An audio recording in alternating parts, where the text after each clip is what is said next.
வணக்கம். இன்னைக்கு லெசன் வந்து 10th ஸ்டாண்டர்ட் ஸ்டூடெண்ட்ஸ்க்கு உள்ள ஒரு லெசன். ஃபர்ஸ்ட் யூனிட்ல உங்களோட இங்கிலீஷ் டெக்ஸ்ட் புக்ல இருக்கிற ஃபர்ஸ்ட் யூனிட்ல இருக்கிற ஃபர்ஸ்ட் போயம். ஓகே, லைஃப்னு ஒரு போயம். இது வந்து நீங்க எக்ஸாம்க்கு மார்க்ஸ் வாங்கணும் அப்படின்னு சொல்லி படிக்கிறத விட இந்த போயம் என்ன சொல்லுது, இதுல இருக்கிற விஷயங்கள் எல்லாம் எப்படி நம்ம லைஃப்க்கு யூஸ் பண்ணலாம், அந்த மாதிரி ஒரு ஆட்டிடியூடோட லேர்ன் பண்ணீங்கன்னா ரொம்ப யூஸ்ஃபுல்லா இருக்கும். ஓகே, ஏன்னா ரொம்ப பியூட்டிஃபுல் போயம் இது. இப்போ நம்ம எப்பயும் போல போய்ட்ரி லெசன் பண்ணுறதுக்கு முன்னால் எப்பயும் போயமை ஃபர்ஸ்ட் ஃபுல்லாக ரீட் பண்ணுவோம். இங்கே நான் ஃபுல் போயமை போர்டில் எழுதியிருக்கிறேன், டிஸ்கிரிப்ஷன்லேயும் போயம் கொடுத்துருக்கேன். ஏன்னா நீங்கள் ஸ்டூடெண்ட்ஸ் புக் வச்சுருப்பீங்க, உங்ககிட்ட போயம் இருக்கும். ஸோ மற்றவங்களும் இந்த லெசன் இந்த வீடியோ நீங்கள் பார்த்தீங்கன்னா டிஸ்கிரிப்ஷனில் இருக்கிற போயம் நீங்கள் ஃபாலோ பண்ணுங்கள்.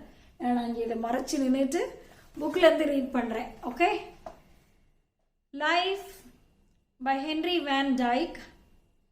Let me but live my life from year to year with forward face and unreluctant soul, not hurrying to, not turning from the goal, not mourning for the things that disappear in the dim past, nor holding back in fear from what the future veils, but with a whole and happy heart that pays its toll to youth and age and travels on with cheer.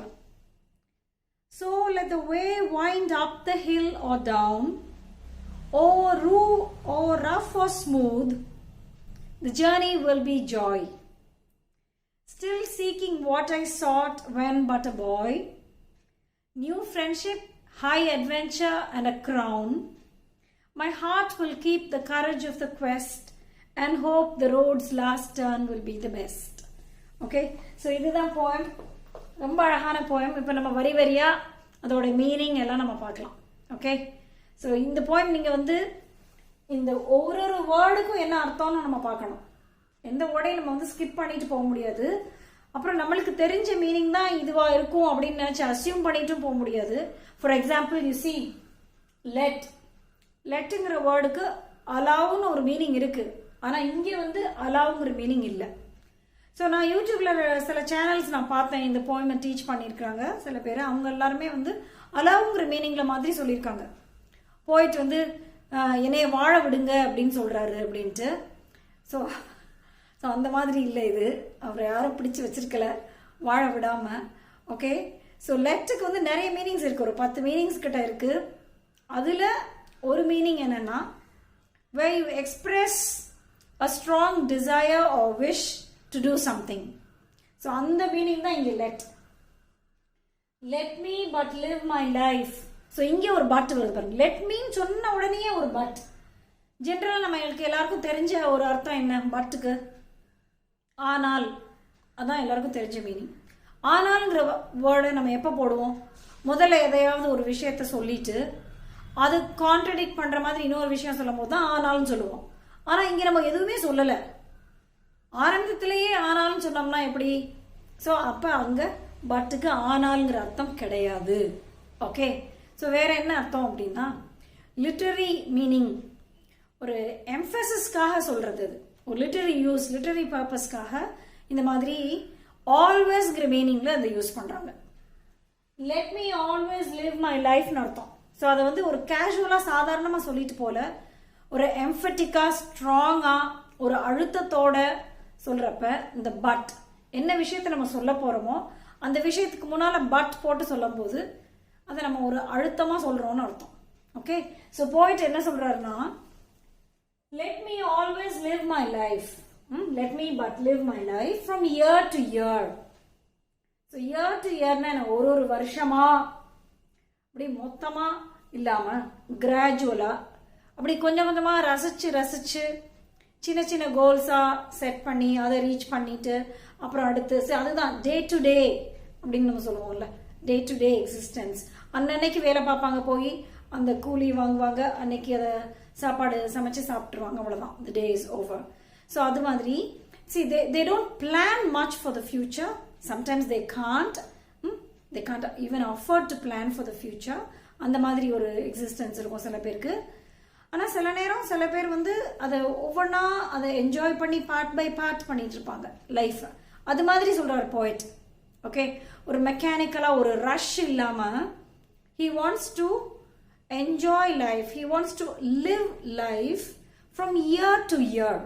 Okay, with forward face and unreluctant soul.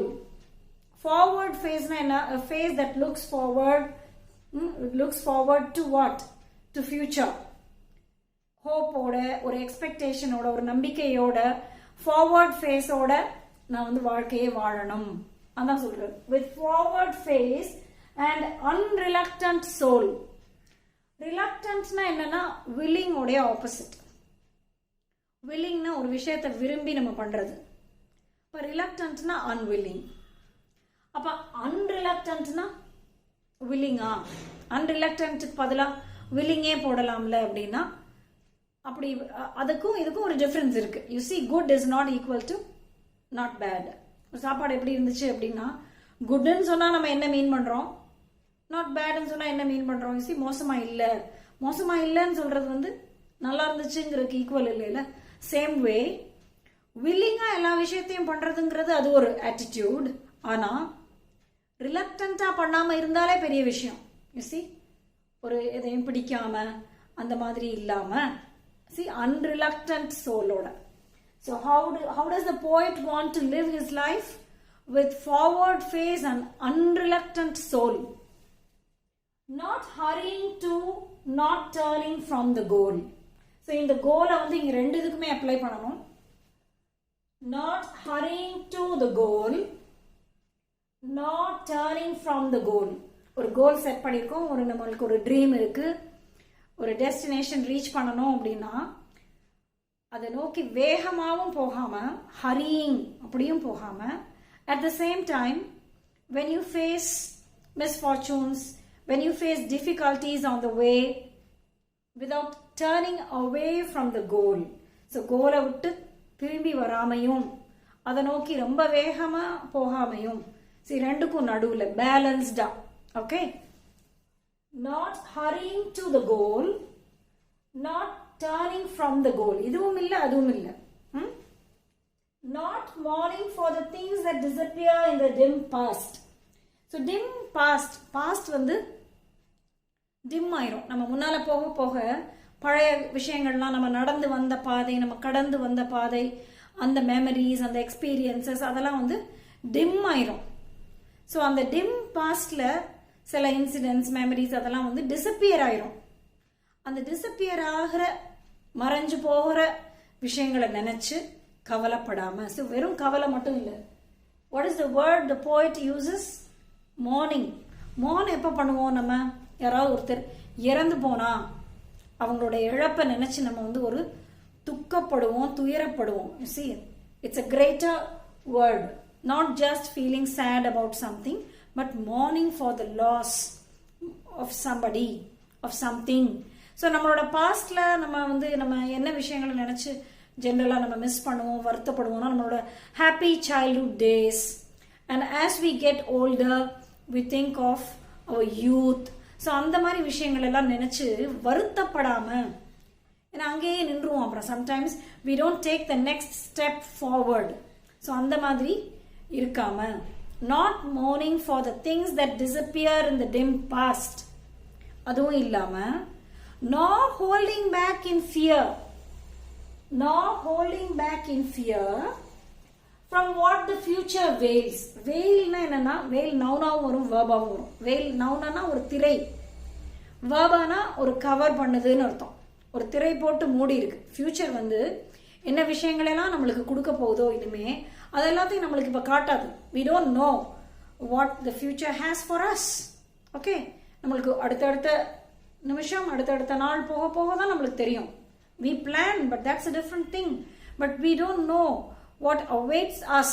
okay, so future வந்து என்னெல்லாம் cover பண்ணி வச்சிருக்குதோ, என்னெல்லாம் height பண்ணி கன்சீல் பண்ணி வச்சிருக்குதோ ஒரு வெயில் போட்டு, okay, அதை பார்த்து அதை நினைச்சு பயந்து அந்த பயத்துல நம்ம ஹோல்ட் பேக் பண்ணி அடுத்து முன்னேறி போகாம இருக்காம, யூ see ரெண்டுமே பாருங்களேன். பாஸ்ட்ல முடிஞ்சு போன விஷயங்களை நினைச்சு வருத்தப்படாம, ஃப்யூச்சரில் வரப்போகிற விஷயங்களை நினச்சி என்னவா இருக்குமோ எதா இருக்குமோ நினச்சி பயப்படாமல் from what the future wails, but with a whole and happy heart that pays its toll to youth and age and travels on with cheer. So இங்க எப்படி போவேன் அப்படின்னு சொல்றாரு. போயிட்டு வந்து எப்படி வந்து வாழ்க்கையை வாழணும் அப்படின்னு ஆசைப்படுறாருன்னு சொல்றாரு. எப்படி இதை கனெக்ட் பண்ணணும். நீங்க இப்ப இந்த பாட்டு இருக்குல்ல, இங்க ஒரு பாட்டு இருக்கு பாருங்க. இந்த பாட்டு தான் நார்மலா நம்ம எல்லாரும் யூஸ் பண்ற இந்த ஆனால்ங்கிற but. Okay, so not like this, but with a whole and happy heart. Let me live my heart, let me live my life with a whole and happy heart. இங்கே நீங்க கனெக்ட் பண்ணணும். Let me live my life with a whole and happy heart. இப்போ எவ்வளோ கம்ப்ளீட்டா இருக்கு பாருங்க. So இதெல்லாம் தான் அதுக்கு நடுவில் உள்ள அடிஷனல் விஷயங்கள். ஸோ இந்த ஹார்ட்டுமே எப்படிப்பட்ட ஹார்ட், எப்படிப்பட்ட ஆட்டிடியூட், என்ன மாதிரி ஒரு ஸ்பிரிட்டோட இருக்கணும் நம்ம. That pays its toll. Toll கேட்ல நம்ம டோல், அந்த டாக்ஸ் பே பண்ணுவோம்ல ரோட்ல நம்ம போகும்போது, ஒரு லாங் ஜேர்னி போகும்போது டோல் கேட்ல நம்ம பே பண்ணுவோம், பார்த்துருக்கீங்களா? ஸோ அது எதுக்காகனா அந்த ரோடை நம்ம வந்து என்ஜாய் பண்றோம், அந்த சர்வீஸை வந்து நம்ம யூஸ் பண்றோம், அதுக்காக நம்ம அவங்களுக்கு பே பண்றோம். ஸோ அது மாதிரி லைஃப் வந்து நம்மளுக்கு என்னெல்லாம் ஆஃபர் பண்ணுதோ, ஒரு நேரம் நம்மளுக்கு யூத் கொடுக்குது லைஃப், ஒரு நேரம் நம்மளுக்கு ஒரு ஏஜ் கொடுக்குது, இளமை முதுமை. ஸோ எது நம்ம கடந்து வந்தாலும் லைஃப் எதெல்லாம் நம்மளுக்கு ஆஃபர் பண்ணுதோ அதை நம்ம வந்து ஒரு ஹோல் ஹார்ட்டடா ஹாப்பியா அக்செப்ட் பண்ணிக்கிறோம். That is what is meant by paying the toll. எதுக்கெல்லாம் நம்ம பே பண்றோம்? To youth and age and travels on with cheer. Now look at the word travels. So இங்க முழுசு லைஃபையே வந்து ஒரு ஜேர்னியாவா நம்ம கன்சிடர் பண்றாங்க இங்க. ஸோ எந்த மாதிரி ஒரு ஸ்பிரிட்ல நம்ம டிராவல் பண்ணி போகணும்? வித் சியர், சந்தோஷமா வர விஷயங்களை எல்லாம் நல்லா ஏத்துக்கிட்டு. பிகாஸ் யூத் நம்மளுக்கு என்னெல்லாம் தரும்? ஒரு ஜாய்ஃபுல் ஸ்பிரிட், ஒரு அட்வென்ச்சரஸ் ஸ்பிரிட், ஒரு போல்ட்னஸ், இளங்கன்று பயமறியாதுன்னு சொல்றோம்ல, அந்த மாதிரி ஒரு எந்த விஷயத்தினாலும் ஒரு தைரியமா, ஒரு curiosity to learn new things, அதை நான் வந்து யூத் நம்மளுக்கு ஆஃபர் பண்ற விஷயம். ஏஜ் என்ன நம்மளுக்கு தரும்? எக்ஸ்பீரியன்ஸ், நாலேஜ், விஸ்டம், மெச்சூரிட்டி, ஒரு பக்குவப்பட்ட மனநிலை, ஓகே, ஒரு முதிர்ச்சி, அதெல்லாம் இருக்கும்ல. ஸோ ஒவ்வொரு ஸ்டேஜ் ஆஃப் லைஃபும் special, because it has got something special to offer us which can enrich our life. So அந்த மாதிரி ஒரு ஆட்டிடியூடோட நம்ம டிராவல் பண்ணிக்கிட்டே போகணும்னு சொல்றாரு போயிட். Okay, so let the way wind up the hill or down. So இது வந்து wind as a verb. So இந்த நிறைய சேனல்ஸ்ல வந்து இது வைண்டுன்னு வாசிக்காம விண்டுன்னு வாசிச்சிருக்கிறாங்க. விண்டுன்னு சொல்லி காத்துன்னு கூட சொல்லுறாங்க. ஸோ அந்த மாதிரி அர்த்தம் வராது இங்க. இங்க வந்து வே, வழி, நம்ம இங்கெல்லாம் சொல்லிட்டு வரோம்ல, அந்த வாழ்க்கை பயணம், அதுதான் இந்த வே. ஸோ அந்த வாழ்க்கை பயணம் ஒரு மலைக்கு மேலே போனாலும் சரி, மலையில இருந்து கீழே இறங்கினாலும் சரி. அப்படின்னா என்ன அர்த்தம்? வாழ்க்கையில நம்ம வந்து உயர போற நேரங்களும் இருக்கும், கீழே சரிஞ்சு போற தருணங்களும் இருக்கும் இல்லையா? So let the way wind up the hill or down the hill, அதான் அர்த்தம். Let the way wind up the hill or down. Wind, காத்து மேல போகுது வருதுலாம் இல்லை. So it has got nothing to do with this. Okay, so it's the way, the life itself going up and down. லைஃப்னாலே ups and downs சொல்றோம்ல, அதுதான் இது. So இந்த லெட்டருக்கு என்ன அர்த்தம் தெரியுமா? சேலஞ்சிங். என்னதான் வரட்டும் பார்த்துக்கலாம் அப்படின்னு சொல்றப்ப ஒரு let it happen, let him come, அவன் வரட்டும் பார்த்துக்கிறேன் அப்படின்னு சொல்லலாம். அந்த லெட்டு தான் இது. வாழ்க்கை வேற எப்படி இருந்துற போகுது? என்ன மேலே போகும் இல்லைன்னா கீழே வரும், அவ்வளோதானே. கரடுமுரடான பாதையில போகும், இல்லைன்னா ஸ்மூத்தான பாதையில போகும். ஸோ எப்படி இருந்தாலும் சரி, I am ready to take it. அதை தான் இங்கே சொல்றாரு போயிட். ஸோ லெட்னா இங்கே வந்து ஒரு சேலஞ்சிங் ஸ்பிரிட்டோட சொல்றாரு. இந்த லெட் வந்து என்னன்னா, he expresses a strong wish to live life on his own terms. Okay. O rough or smooth. So இங்க O apostrophe ER போட்டிருக்கும் போது அது ஓவர்னு சொல்லாம, ஸோ ஏன் இங்க வந்து ஓவர்னு இல்லாம ஓர்னு இருக்குன்னா, இந்த போயமோட ஸ்ட்ரக்சர் பார்த்தோம்னா ஒவ்வொரு லைன்லையும் 10 syllables இருக்கும். Okay, this is iambic pentameter. The poem itself is a sonnet. A sonnet is a poem of 14 lines. அந்த 14 lines வந்து விதவிதமா பிரிச்சிருக்கோம். ஒவ்வொருத்தரும் ஒவ்வொரு மாதிரி எழுதுவாங்க அந்த சானட்டை. இந்த போயம் வந்து 8 lines இருக்கிற ஒரு பார்ட், 6 lines இருக்கிற இன்னொரு பார்ட். ஸோ 8 lines இருக்கிற பார்ட்டுக்கு பேரு ஆக்டேவ், 6 lines இருக்கிற பார்ட்டுக்கு பேரு செஸ்டெட். ஓகே, ஸோ அதுல ஒவ்வொரு லைனுமே 10 syllables இருக்கும். ஒரு சிலபிளுமே ஷார்ட் சிலபிள், லாங் சிலபிள், அந்த மாதிரி மாத்தி மாத்தி. அதுல இங்க வந்து ஓவர்னு இருந்துச்சுன்னா இந்த லைன்ல பாத்தீங்கன்னா 11 syllables வந்துடும். நீங்க கவுண்ட் பண்ணி பாருங்களேன். Over, rough or smooth, the journey will be Joy, 11 syllables வந்துருதா?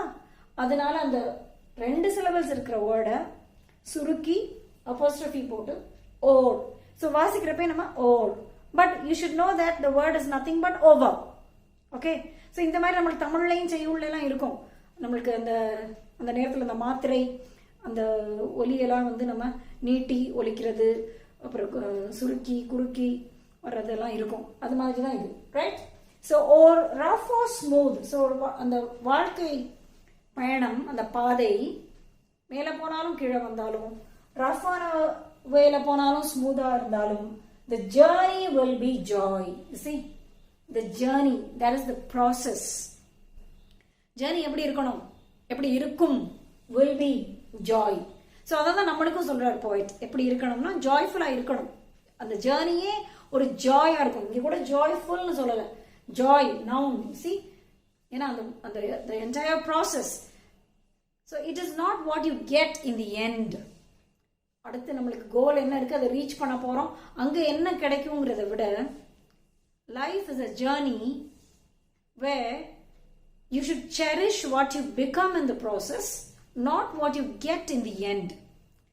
okay, the means, நம்ம எப்படி போறோம், how we lead our lives, how we live our lives, that is more important. அதை தான் சொல்றாரு. ஜேர்னி வந்து ஜாயா இருக்கும், ஒரு ரொம்ப சந்தோஷமா இருக்கும். ஜாய், ஹாப்பினஸ் கூட இல்லை, அதை விட இன்னும் ஒரு ஹையர் டிகிரி ஜாய். ஓகே, ஆனந்தமா இருக்கும். Still seeking what I sought when but a boy. So அந்த மாதிரி நான் ஜேர்னி, இந்த லைஃபோட ஜேர்னியில் நான் போயிட்டு இருக்கும்போது, when I travel the journey of life, எப்படி இருப்பேன்னா ஒரு பாயா இருக்கப்ப எப்படி இருந்தேன். இந்த பாட்டு பாருங்க, இந்த பாட்டு வந்து கன்ஜங்ஷன் இல்லை, இந்த பாட்டு வந்து adverb. இந்த பாட்டுக்கு என்ன மீனிங்னா only.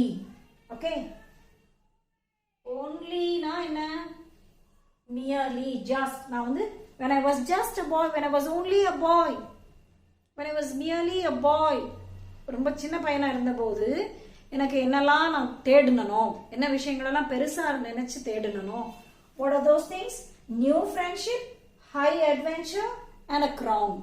see, இந்த seek உடைய past tense தான் இந்த sought. still seeking that which I sought. so அந்த that-க்கும் which-க்கும் சேர்த்து தான் இங்க what இருக்கு. okay, relative pronoun. still seeking what I sought when I was only a boy. அப்ப இதெல்லாம் பெரிய விஷயமா இருந்துச்சோ அதெல்லாம் நான் இப்பயும் பெருசா நினைச்சு அந்த விஷயங்களெல்லாம் இன்னமும் சர்ச் பண்ணி போயிட்டு தான் இருக்கிறேன். Like new friendship, high adventure, not something ordinary, சாதாரணமான விஷயம் அட்வென்ச்சர் இல்லை, high adventure, which means the risk is more. see, the more risky it is, the more rewarding it is. so அதனால the author, the poet வந்து அதுக்கு வந்து mentally prepared இருக்கிறாரு. and a crown, here a crown is a symbol of recognition. ஒரு position, ஒரு கிரீடம். யாருக்கு கிரீடம் வைப்பாங்க? ஒருத்தரை ஒரு லீடராவோ ஒரு ஹெட்டாவோ அக்செப்ட் பண்ணி தானே அவங்க தலையில நம்ம கிரீடம் வைப்போம், ஒரு அக்செப்ட் பண்ணிக்கிறோம், கிங் அந்த மாதிரி. ஸோ சின்ன பிள்ளைங்க அப்படிதான் இருப்பாங்க, பார்த்துருக்கீங்களா? ஏதாவது ஒரு விஷயம் பண்ணி முடிச்சுட்டு அதுக்கு ஒரு அப்ரிசியேஷன், ஒரு ரெக்கக்னிஷனுக்கு கிரேவ் பண்ணுவாங்க, அதுக்கு ஒரு ஏங்கிட்டு இருப்பாங்க. ஸோ அதே மாதிரி தான் இருக்கிறாரு இப்போ போயிட். இது அந்த சின்ன வயசா இருக்கும்போது என்ன விஷயங்கள்லாம் பெருசா இருந்துச்சோ அதெல்லாம் இப்பயும் அவருக்கு பெருசா இருக்கு. ஸோ அப்போ நம்ம நிறைய தடவை நம்ம கேள்விப்பட்டிருப்போம், சைல்டு மாதிரி இருங்க எப்பயுமே, அதுதான் இதெல்லாம். You see, these are the things that are very special to a child. to the mind of a child. See, my heart will keep the courage of the quest and hope the road's last turn will be the best.